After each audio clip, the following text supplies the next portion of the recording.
13th Swaraj दल, Simon commission, Lahore Congress.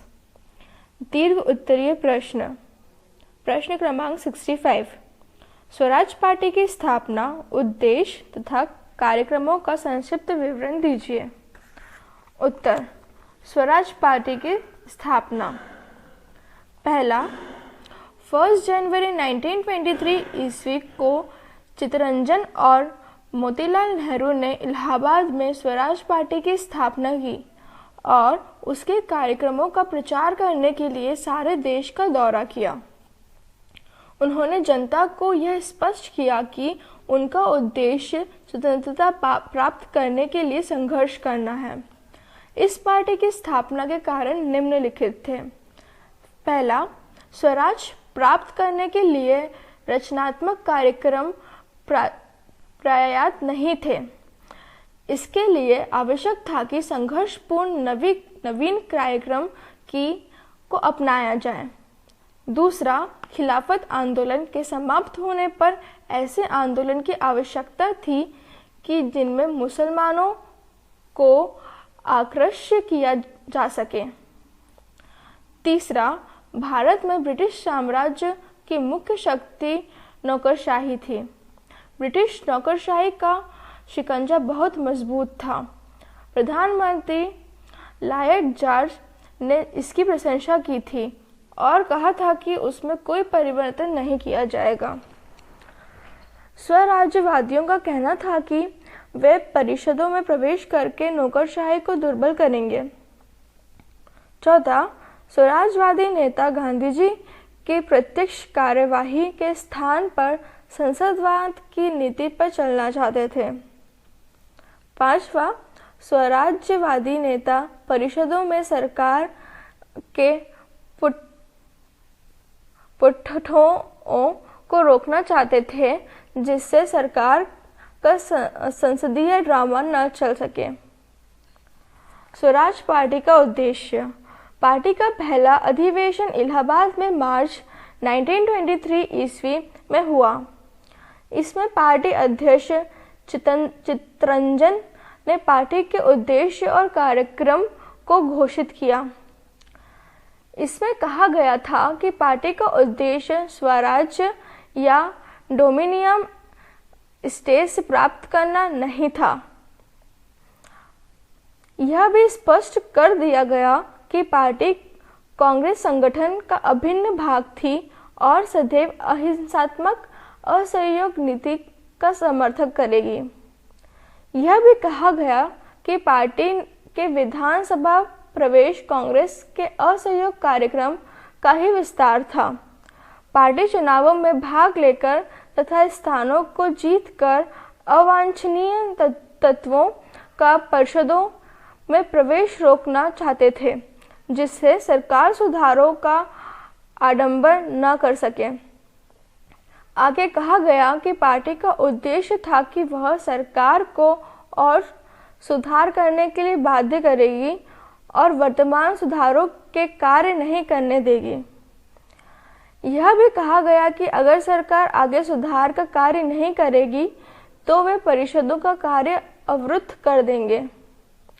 अंत में स्वराज पार्टी ने घोषणा की कि उन्होंने गांधी जी के नेतृत्व में पूरा विश्वास था और जब भी वे सविनय अवज्ञा आंदोलन आरंभ करेंगे, पार्टी उनका पूर्ण समर्थन करेगी।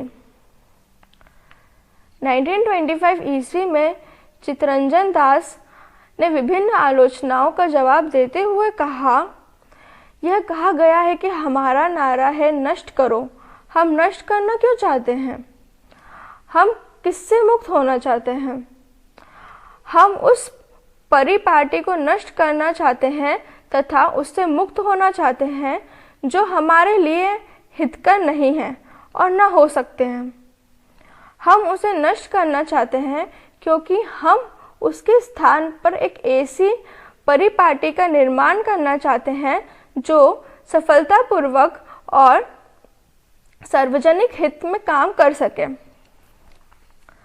वस्तुतः स्वराज्यवादियों का उद्देश्य द्वैत शासन प्रणाली को असफल करना था, जिससे स्वराज की दिशा में प्रगति की जा सके। अतः स्वराज पार्टी की स्थापना के मुख्य दो उद्देश्य थे।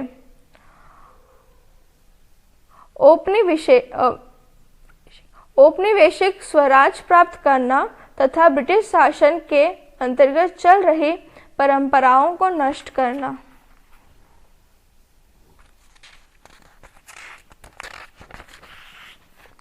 स्वराज पार्टी का कार्यक्रम। पार्टी का कार्यक्रम निम्नलिखित था। पहला, ब्रिटिश नौकरशाही को दुर्बल करना, क्योंकि सरकार अपनी सुरक्षा के लिए नौकरशाही पर निर्भर थी। दूसरा, बजट रद्द करना, क्योंकि इस प्रकार सरकार के कार्यों में अड़ंगे डालकर प्रशासन कार्य को रोक देना था। तीसरा, राष्ट्र की शक्ति की वृद्धि करना। इसके लिए ऐसे कल्याणकारी प्रस्तावों को पारित करने का प्रयत्न करना जिससे जनता का कल्याण हो और राष्ट्र शक्तिशाली हो। चौथा, कांग्रेस के रचनात्मक कार्यों में सहयोग देना, जिससे सविनय अवज्ञा आंदोलन की तैयारी की जा सके और कांग्रेस को समर्थन दिया जा सके। पांचवा, प्रशासन में सभी प्रभावशाली पदों पर अधिकार करना, जिससे शासन पर उनका प्रभाव स्थापित हो सके और उनकी अड़ंगे की नीति सफल हो सके। छठा, असफल होने पर पद त्याग करने की घोषणा भी स्वराजवादियों ने की। उन्होंने कहा कि अगर वे 1919 ईस्वी के सुधारों को असफल करने में तथा नौकरशाहियों की स्वेच्छाचारिता को रोकने में सफल नहीं हुए तो वे अपने पदों को त्याग देंगे तथा विधान परिषदों का बहिष्कार करेंगे। प्रश्न क्रमांक 66, साइमन कमीशन पर एक निबंध लिखिए अथवा साइमन कमीशन के प्रस्तावों को बतलाइए। उत्तर, साइमन कमीशन 1919 के अधिनियम में यह व्यवस्था की गई थी कि 10 वर्ष के पश्चात अधिनियम में क्रियान्वयन का मूल्यांकन करने के लिए तथा उसके आधार पर नए सुझाव देने के लिए एक राजकीय आयोग की नियुक्ति की जाएगी। यह नियुक्ति 1929 में होनी थी, परंतु निर्धारित समय से 2 वर्ष पूर्व ही नवंबर 1927 में साइमन कमीशन की नियुक्ति की घोषणा की गई। इसे साइमन कमीशन इसलिए कहा गया क्योंकि इसके अध्यक्ष थे सर जॉन साइमन। साइमन सहित कमीशन के 7 सदस्य अंग्रेज थे। इस संबंध में एक प्रश्न यह उठता है कि आखिर ब्रिटेन को ऐसी भी क्या जल्दी थी कि उसने निर्धारित समय से 2 वर्ष पूर्व ही कमीशन की नियुक्ति आवश्यक समझी। इसके कई कारण हो सकते हैं। पहला, ब्रिटिश संसद के लिए 1929 ईस्वी में चुनाव होने थे और अनुदार दल को आशंका थी कि इसमें मजदूर दल की विजय होगी, जिसकी सहानुभूति भारत के साथ थी और अनुदार दल नहीं चाहता था कि मजदूर दल इस कमीशन की नियुक्ति न करें। दूसरा, भारतीय 1919 के सुधार अधिनियम से असंतुष्ट थे और सुधारों की मांग कर रहे थे। इस मांग को टाला नहीं जा सकता था। तीसरा, 1926 ईस्वी से देश के सांप्रदायिक उपद्रवों के कारण अशांति थी और ब्रिटिश सरकार इस स्थिति का लाभ उठाना चाहती थी। चौथा, असहयोग आंदोलन को स्थगित कर देने से गांधी जी का प्रभाव कम हो गया था, जिसके साथ ही स्वराज की मांग भी दुर्बल हो गई थी। पांचवा, ब्रिटेन में श्रमिकों के ट्रेड यूनियन आंदोलन तेज हो रहे थे और भारत में भी श्रमिकों तथा विद्यार्थियों के आंदोलन रोज हो रहे थे। अतः सरकार इस असंतुष्ट वर्गों का दमन समय रहते ही करना चाहती थी। इन कानूनों के अतिरिक्त द्वैत शासन प्रणाली में कुछ दोष थे जिन्हें सरकार दूर करना चाहती थी, लेकिन सरकार कोई महत्वपूर्ण परिवर्तन नहीं करना चाहती थी और इसके लिए सांप्रदायिक उपद्रव अच्छा बहाना था। मोहम्मद अली ने तब लीग आंदोलन से तथा स्वामी श्रद्धानंद के शुद्धि आंदोलन से देश का वातावरण बहुत दूषित हो गया था और सरकार के लिए यह स्थिति सुविधाजनक थी और वह भारतीयों की मांगों को अवहेलना कर सकते थे। कमीशन की नियुक्ति तथा उद्देश्य। भारतीयों को इस बात पर आपत्ति नहीं थी कि कमीशन की नियुक्ति समय से पूर्व की गई थी। उनकी आपत्ति यह थी कि कमीशन के सभी सदस्य अंग्रेज थे और भारतीयों को इससे जानबूझकर पृथक रखा गया था। भारत मंत्री लॉर्ड बिरकेनहेड को पूर्व में ही बता दिया गया था कि विरुद्ध गौरे कमीशन की नियुक्ति से भारतीयों की भावना को ठेस पहुंचेगी, लेकिन उसने इस परामर्श की उपेक्षा की। 8 नवंबर 1927 ईस्वी को गवर्नर जनरल लॉर्ड इरविन ने घोषणा की कि ब्रिटिश कॉमन सभा में एक सदस्य सर जॉन साइमन की अध्यक्षता में एक साथ सदस्यीय कमीशन भारत आएगा। अध्यक्ष के नाम पर इसे साइमन कमीशन कहा गया। इसमें 3 टोरी दल, 2 उदार दल, 2 मजदूर दल के सदस्य थे। सभी सदस्य अंग्रेज क्यों रखे गए, इस बारे में इरविन ने 2 कारण बताए। पहला, इस कमीशन की रिपोर्ट्स संसद में पेश की जाएगी, इसलिए इसमें संसद के सदस्यों को लिया जाना आवश्यक था। दूसरा, भारत में परस्पर विरोधी विचार के अनेक दल थे, अतः बिना दूसरे को अप्रसन्न किए कुछ भारतीयों को चुनना असंभव था। लेकिन वायसराय के ये तर्क भ्रामक थे, क्योंकि 2 भारतीय लॉर्ड सिन्हा और मी सकलातवाला ब्रिटिश संसद के सदस्य थे और इन्हें सदस्य बनाया जा सकता था। कमीशन के उद्देश्य के बारे में घोषित किया गया कि वह ब्रिटिश शासन के कार्य, शिक्षा वृद्धि, प्रतिनिधि संस्थाओं में विकास तथा उनसे संबंधित तथ्यों की जांच करे और इस संबंध में रिपोर्ट पेश करें कि भारत में उत्तरदायी शासन का सिद्धांत लागू करना उचित नहीं है या नहीं, यदि है तो किस स्तर तक। कमीशन से यह भी कहा गया कि वह बताए कि अभी तक उत्तरदायी शासन जिस मात्रा में स्थापित किया गया है उसमें वृद्धि की जाए या कमी की जाए या किसी अन्य प्रकार का परिवर्तन किया जाए। कमीशन यह भी बताए कि प्रांतों में 2 सदन स्थापित करना वांछनीय था या नहीं। कमीशन का बहिष्कार। यह दुर्भाग्य की बात थी कि जिस कमीशन को भारत के संविधान के लिए प्रतिवेदन प्रस्तुत करना था उसमें कोई भी भारतीय सदस्य नहीं था। कांग्रेस, उदारवादी दल, मुस्लिम लीग सभी ने कमीशन की निंदा की। यहाँ तक कि भारतीय उदारवादी संघ, जिसे सरकार के साथ सहयोग के लिए बनाया गया था, वह भी इससे स्तब्ध रह गया। भारतीय जनमत इस बात को सहन करने के लिए तैयार नहीं था कि उनके भाग्य का निर्णय ब्रिटेन की सांसद करें।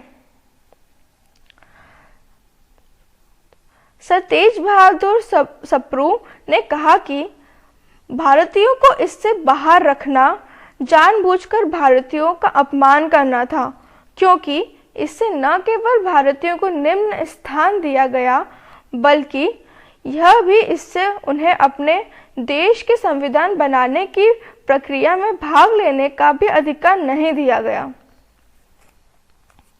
कमीशन के बारे में दूसरी आपत्ति यह थी कि उसमें उसे केवल जांच प्रतिवेदन प्रस्तुत करने के लिए कहा गया था, सुधारों पर सुझाव देने के लिए नहीं कहा गया था। कमीशन को यह बताना था कि भारतीयों में उत्तरदायी शासन के संचालन की क्षमता थी अथवा नहीं। उसे यह नहीं बताना था कि भारत के उत्तरदायी शासन किस प्रकार स्थापित किया जाए। भारतीयों के आत्मसम्मान के लिए यह भीषण आघात था। इसकी नियुक्ति घोर अपमानजनक तथा राजनीतिक धूर्तता थी। दिसंबर 1927 ईस्वी में कांग्रेस ने मद्रास अधिवेशन में कमीशन का प्रत्येक रूप में तथा प्रत्येक स्तर पर बहिष्कार करने का निर्णय किया। मुस्लिम लीग में मतभेद था। मोहम्मद अली के नेतृत्व में एक वर्ग ने कमीशन के स्वागत करने का निश्चय किया, लेकिन मोहम्मद शफी और जिन्ना के नेतृत्व में दूसरे वर्ग ने बहिष्कार का निर्णय किया। मजदूर किसान दल, communist liberation fronts, Hindu Mahasabha ने भी बहिष्कार किया। केवल पूंजीपतियों और जमींदारों ने विरोध नहीं किया। कमीशन का प्रतिवेदन। बहिष्कार होने पर भी कमीशन ने अपनी जांच का काम पूरा कर लिया और कमीशन वापस इंग्लैंड चला गया। 1930 ईस्वी में कमीशन की रिपोर्ट्स प्रकाशित हुई। इसके मुख्य प्रभाव निम्नलिखित थे। पहला, द्वैत शासन को समाप्त कर दिया जाए क्योंकि यह असफल हो गया था। दूसरा, प्रांतीय स्वायत्तता की स्थापना की जाए, मंत्रियों को समस्त कार्य सौंप दिए जाए और वे विधान परिषदों के प्रति उत्तरदायी हों। गवर्नरों को शांति तथा अल्पसंख्यकों के बारे में विशेष अधिकार दिए जाएं।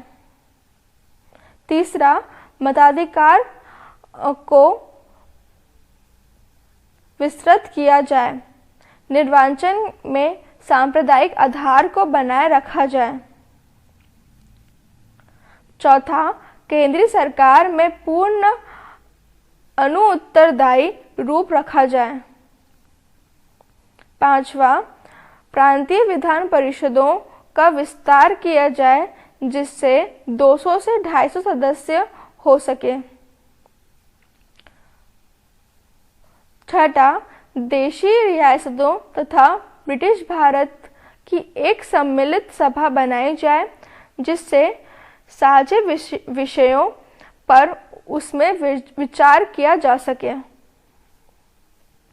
सातवां, केंद्रीय विधान परिषद को संघीय आधार पर पुनर्गठित किया जाए।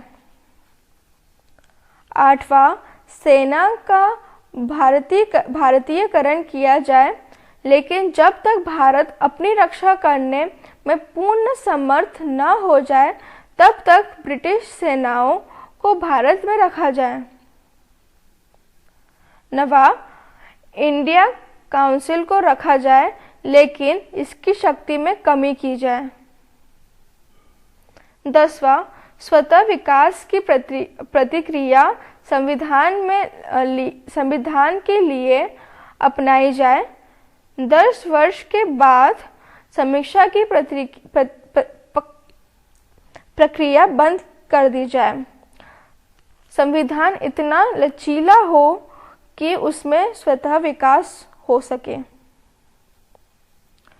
प्रश्न क्रमांक 67, लाहौर कांग्रेस पर एक निबंध लिखिए। उत्तर, सन 1927 ईस्वी के कांग्रेस के मद्रास अधिवेशन में युवा कांग्रेसी नेताओं में उदारवादी कांग्रेस नेताओं के प्रति असंतोष स्पष्ट दृष्टिगत होने लगा था। ऐसे युवा कांग्रेसी नेताओं में पंडित जवाहरलाल नेहरू व सुभाष चंद्र बोस प्रमुख थे।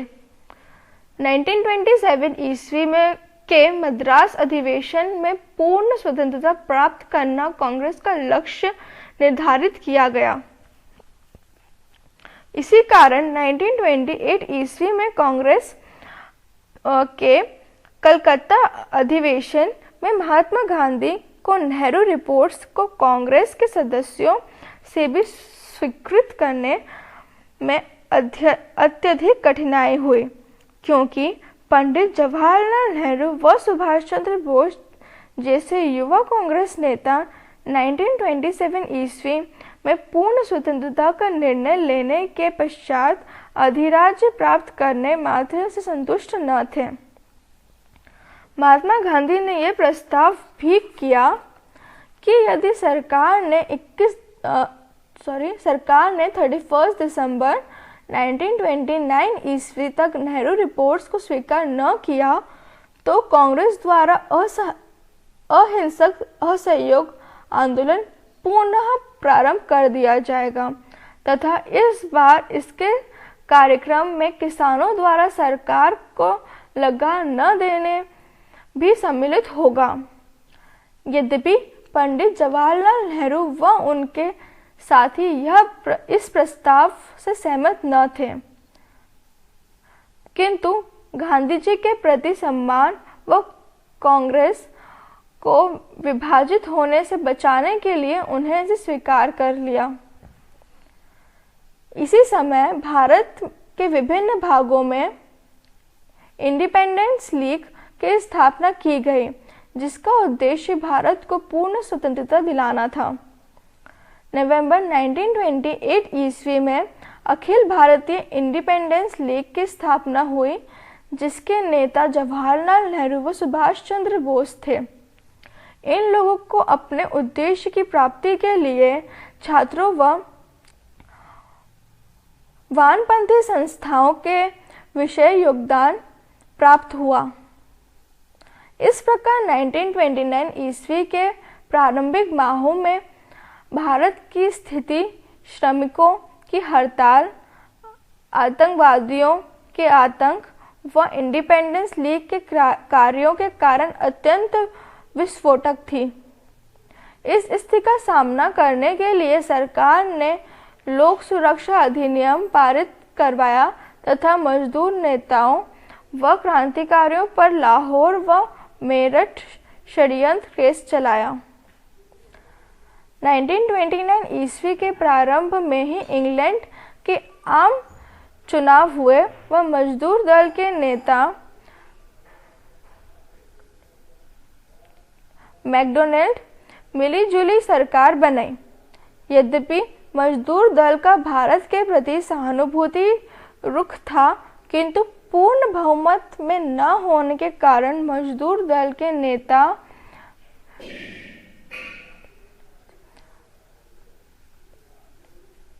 मैकडोनाल्ड को सरकार चुनने के लिए अनुदार व उदार दल का समर्थन लेना भी नितांत आवश्यक था। अतः वह ऐसी स्थिति में न था कि भारतीयों की मांगों को स्वीकार कर सके।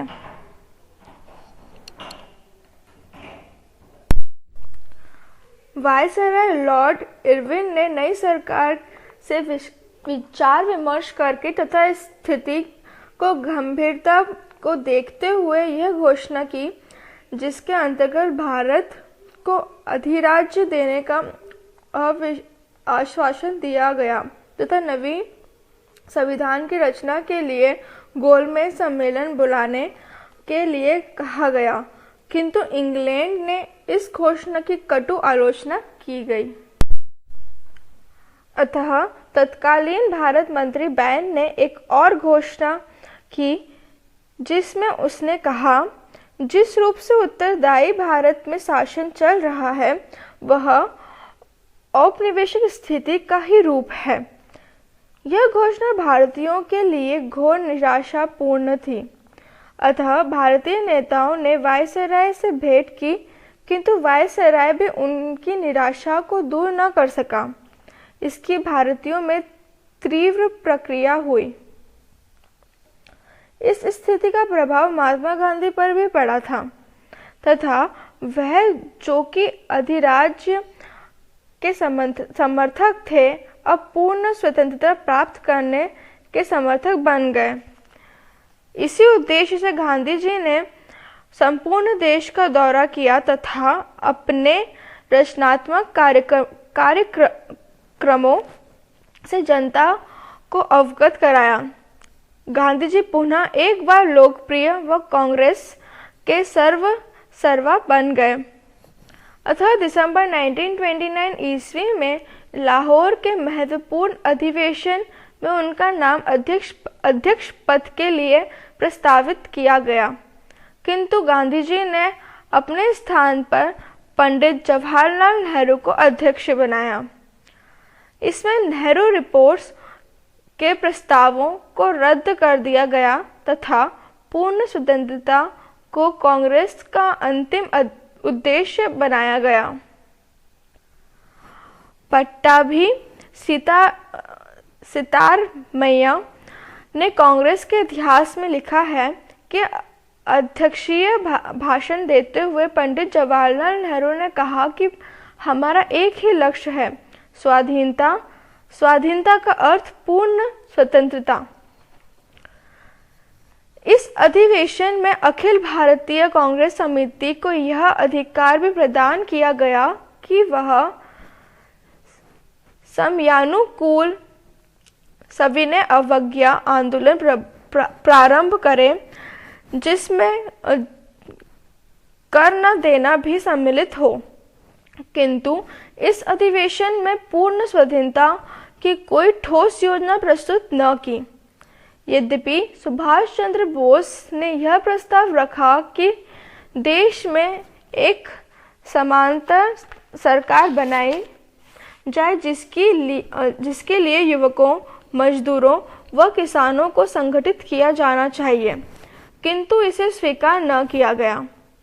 पंडित जवाहरलाल नेहरू ने भी इस कमी को स्वीकार करते हुए लिखा, भविष्य में विषय में हमारे समक्ष कुछ स्पष्ट न था। हम जिस जगह पहुंच गए थे वहां से लौटना संभव न था और आगे का रास्ता ज्ञात न था। फिर भी 31 दिसंबर 1929 ईस्वी तक भारतीय सरकार द्वारा कोई निर्णय न लिए जाने के परिणाम स्वरूप 31 दिसंबर 1929 ईस्वी की मध्य रात्रि को पंडित जवाहरलाल नेहरू ने तिरंगा झंडा फहराया तथा 26 जनवरी 1930 ईस्वी को संपूर्ण देश में स्वतंत्रता दिवस मनाने की घोषणा की। इस प्रकार 26 दिसंबर 1930 ईस्वी को अत्यंत उत्साह के साथ स्वतंत्रता दिवस मनाया गया तथा भारतीय जनता ने अंग्रेजी शासन को अब और न सहने का दृढ़ निश्चय किया। इसी समय एक प्रतिज्ञा पत्र भी तैयार किया गया, जिसमें कहा गया था, भारत में अंग्रेजी सरकार ने केवल देश की प्रजा को पराधीन ही नहीं बनाया है, वरन इसका आधार भी भारत के शोषण पर है। अतः हमारा विश्वास है कि भारत को अंग्रेजों से संबंध विच्छेदन करके पूर्ण स्वतंत्रता प्राप्त कर लेनी चाहिए। इस प्रकार सविनय अवज्ञा आंदोलन का मार्ग प्रशस्त हुआ। इस सम्मेलन ने कांग्रेस को एक नई दिशा दी। सर्वप्रथम पूर्ण स्वतंत्रता की मांग इसी सम्मेलन में की गई थी। कांग्रेस ने औपनिवेशिक स्वराज की मांग त्याग दी। अब राष्ट्रीय आंदोलन का मुख्य उद्देश्य पूर्ण स्वतंत्रता की प्राप्ति बन गया। लघु उत्तरीय प्रश्न क्रमांक 68। स्वराज पार्टी के कोई 2 कार्य लिखिए। उत्तर। पहला, 1924 ईस्वी में स्वराज पार्टी ने एक प्रस्ताव पारित कराया जिसमें कहा गया था कि सरकार 1919 ईस्वी के सुधारों में संशोधन करे, नया संविधान बनाने के लिए भारतीय प्रतिनिधियों से परामर्श करे और इसके लिए गोलमेज सम्मेलन बुलाए। दूसरा, 1924 ईस्वी में इंडियन सिविल सर्विस के संबंध में जब कमीशन की रिपोर्ट्स विधान परिषद में रखी गई, तब मोतीलाल नेहरू के नेतृत्व में परिषद ने यह अस्वीकार कर दिया क्योंकि इसमें अधिकतम लाभ यूरोपियों को दिया गया था।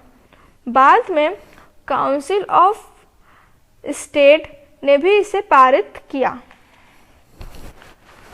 प्रश्न क्रमांक 69। स्वराज पार्टी के पतन के कारण लिखिए। उत्तर। स्वराज पार्टी के पतन के मुख्य कारण निम्नलिखित हैं। पहला, CR दास के मृत्यु के कारण पार्टी की स्थिति दुर्बल हो गई थी। दूसरा, पार्टी के गतिवेद या अडंगे की नीति को त्याग कर सीमित सहयोग की जो नीति स्वीकार कर ली थी, इससे पार्टी की लोकप्रियता कम हो गई। तीसरा, पार्टी के पास सकारात्मक उपलब्धियां नहीं थी। चौथा, स्वराज पार्टी को सांप्रदायिक शक्तियों के हमलों का भी सामना करना पड़ा। पांचवा, 1926 ईस्वी के चुनावों में स्वराज पार्टी की पराजय से भी इसके सदस्यों का उत्साह समाप्त हो गया। वस्तुनिष्ठ प्रश्न, सही विकल्प चुनकर लिखिए। पहला, स्वराज दल के संस्थापक कौन थे? अ, देशबंधु चित्तरंजन दास, ब, एनी बेसेंट, स, सरदार पटेल, द, मोहम्मद अली। इसका सही उत्तर है अ, देशबंधु चित्तरंजन दास। दूसरा प्रश्न, स्वराज दल का उद्देश्य। पहला, विधायिकाओं के चुनाव लड़कर पहुंचना। दूसरा, विधायिकाओं का बहिष्कार करना। तीसरा, हिंसात्मक आंदोलन चलाना। या चौथा, ये बातें असत्य हैं। और इसका सही उत्तर है अ, विधायिकाओं में चुनाव लड़कर पहुंचना। तीसरा प्रश्न है, साइमन कमीशन भारत कब आया? पहला, मार्च 1927 ईस्वी में। दूसरा, फरवरी 1928 ईस्वी में। तीसरा, अप्रैल 1928 ईस्वी में। या चौथा, जुलाई 1928 ईस्वी में। और इसका सही उत्तर है दूसरा, फरवरी 1928 ईस्वी में। चौथा प्रश्न, लाहौर कांग्रेस की अध्यक्षता किसने की थी? पहला, सरदार वल्लभ भाई पटेल। दूसरा, सुभाष चंद्र बोस। तीसरा, पंडित जवाहरलाल नेहरू। या चौथा, गांधी जी। और इसका सही उत्तर है तीसरा, पंडित जवाहरलाल नेहरू। पांचवा प्रश्न है, लाहौर में कांग्रेस का अधिवेशन कब हुआ था? पहला, 1925 ईस्वी में। दूसरा, 1926 ईस्वी में। तीसरा, 1927 ईस्वी में। या चौथा, 1929 ईस्वी में। और इसका सही उत्तर है चौथा, 1929 ईस्वी में। छठा प्रश्न है, पूर्ण स्वतंत्रता की मांग कांग्रेस ने किस अधिवेशन में की गई? पहला, लाहौर अधिवेशन। दूसरा, मुंबई अधिवेशन। तीसरा, कोलकाता अधिवेशन। या चौथा अहमदाबाद अधिवेशन?